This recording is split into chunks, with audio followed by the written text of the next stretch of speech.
Akhirnya, Proton Saga dah keluarkan harga yang official.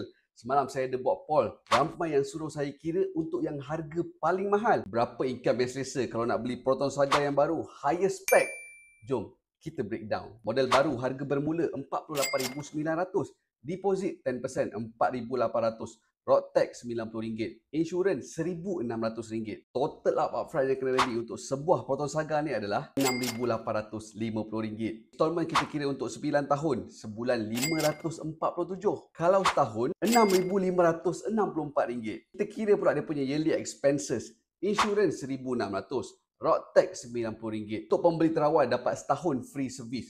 Wear and tear pula boleh preparekan RM800 setahun. Total up yearly expenses untuk sebuah Saga yang baru ni adalah RM2,500. Campurkan yearly installment dengan yearly expenses, maka dapatlah RM9,100. Bahagikan pula dengan 12 bulan. Maka sebulan kena prepare RM758. Berapa income yang selesa nak beli Proton Saga yang baru? Katalah nak gunakan 30% daripada income. Sebulan income kena ada RM2,526. Kalau nak gunakan 30% daripada income, sebulan income kena ada RM3,790.